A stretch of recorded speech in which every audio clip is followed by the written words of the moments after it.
Hello दोस्तों, नमस्कार। मैं doctor Komal Bahal. Welcome to Shri Ayurved. आज हम इम्पॉर्टेंट टॉपिक के बारे में डिस्कस करेंगे एंड दैट इज़ त्रिदोष। ठीक है, त्रिदोष में सबसे जो ज़रूरी पॉइंट्स हैं उनमें से एक है कि इनका संचय प्रकोप प्रशमन कब कब होता है। तो वात पित्त कफ। ठीक है, आपने वात के केस में ग्रीष्म ऋतु से आरंभ होना है, ग्रीष्म वर्षा शरद, जिसमें वात का संचय प्रकोप और प्रशमन होता है। पित्त में आपने स्टार्ट होना है वर्षा से, वर्षा शरद एंड हेमंत, जिसमें पित्त का संचय प्रकोप और प्रशमन होता है। एंड कफ में हेमंत, शिशिर को नहीं इंक्लूड करना, हेमंत, वसंत एंड ग्रीष्म। ठीक है, जिसमें पित्त का संचय प्रकोप प्रशमन होता है। तो वात का आपने स्टार्ट करना है ग्रीष्म से, पित्त का वर्षा से एंड कफ का हेमंत से। मैक्सिमम जो आचार्य हैं उन्होंने यही बोला है कि कफ का जो संचय होता है वो हेमंत में होता है, एक्सेप्ट कुछ आचार्यों ने जिन्होंने जैसे काश्यप जी हैं, उन्होंने कफ का जो संचय है वो शिशिर में माना है।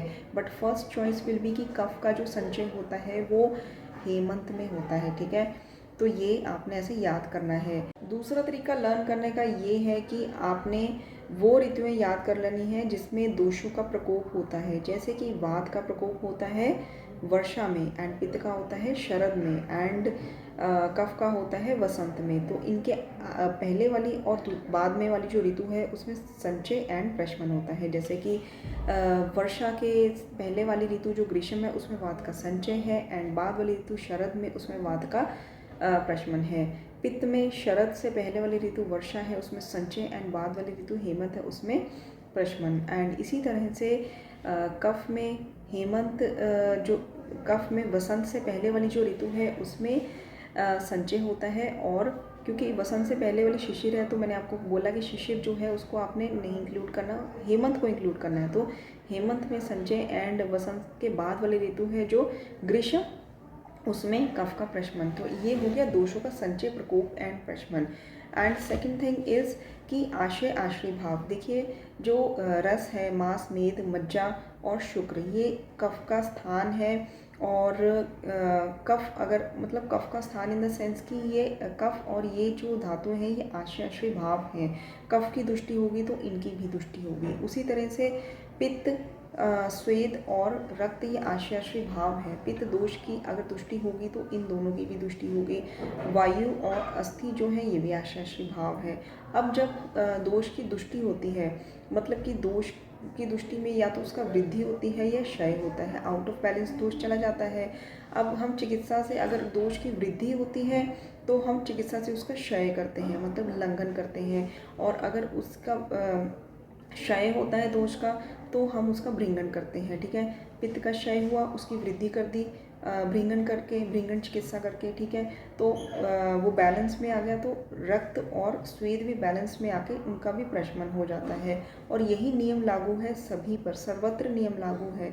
कफ पर भी, कफ की का क्षय होता है तो उसकी वृद्धि करते हैं, तो बाकी धातुओं की उनकी वृद्धि होती है और वो एक बैलेंस्ड स्टेट में आ जाते हैं। लेकिन ये जो नियम होता है ये वायु के केस में लागू नहीं होता है। ठीक है, वायु के केस में अगर वृद्धि होती है तो हम जो है उसकी भृंगण से चिकित्सा करते हैं, और अगर उसका क्षय होता है तो हम उसकी लंघन से चिकित्सा करते हैं। ठीक है, ये याद रखिएगा। एंड नेक्स्ट है कि जो दोष, धातु और मल है ये शरीर का मूल होते हैं। ये कहाँ कहाँ कहा गया है, देखिए ये आचार्य सुश्रुत ने सूत्र 15 में भी कहा है कि दोष, धातु, मल मूलम ही शरीरम।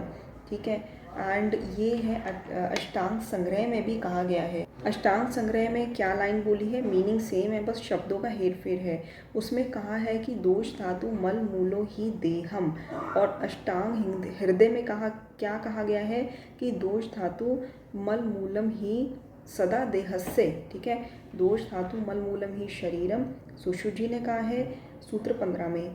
दोष धातु मल मूलम ही देहम, अष्टांग संग्रह में कहा है दोष धातु मल मूलम सदा देहस्य, ये अष्टांग हृदय में कहा गया है। तो आज के लिए इतना ही, इसको फटाफट से लर्न कर लीजिए एंड जल्द ही नेक्स्ट वीडियो आने वाला है। एंड चैनल को सब्सक्राइब कर दीजिए।